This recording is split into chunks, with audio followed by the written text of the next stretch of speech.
Avvalgi dasturlarimizda xabar berganimizdek, Samarqand shahridagi Ipak yo'li turizm va madaniy meros xalqaro universitetida UNESCOning O'zbekistondagi vakolatxonasi hamda Ipak yo'li xalqaro tadqiqot instituti bilan hamkorlikda o'z ishini boshlagan Ipak yo'lining moddiy madaniy merosini o'rganish va saqlashning dolzarb masalalari mavzuidagi birinchi xalqaro ilmiy amaliy simpoziumi Art rezidensiyasida davom etmoqda.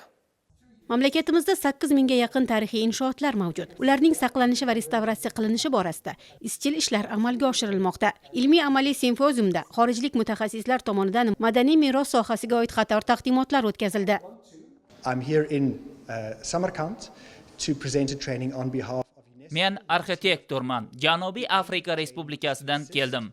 Bu yerda biz UNESCO bilan hamkorlikda arxitektorlar, me'morlar uchun tarixiy obidalarni saqlovchilar uchun maxsus treninglar tashkil qilganmiz. Samarqandning tarixiy tarovati sayyohlarni o'ziga rom etadi. Bu yerdagi tarixiy obidalarni kelajak avlodga o'z holicha yetkazish kunning dolzarb masalalaridan biridir. Bilamizki, jahon madaniy merosi ro'yxatiga kiritilgan mingga yaqin obidalar mavjud. Tarixiy obidalarni o'z holicha saqlab qolishga har birimiz o'z hissamizni qo'shishimiz lozim. Treninglar orqali tarixiy obidalar bilan shug'ullanuvchilar, ushbu inshootlarni avaylab asrashga xizmat qiluvchilarni bilimini oshirishni maqsad qilganmiz. And the outcomes I can already see. Simpoziumda xorijlik va mahalliy mutaxassislar, ilmiy doira vakillari o'rtasida madaniy meros sohasining ayrim qirralari yuzasidan tahlil, bahs, munozara bo'lib o'tdi.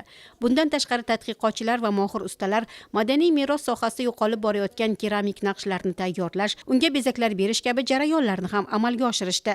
Treninglarimiz bir hafta davomida bo'lib o'tyapti.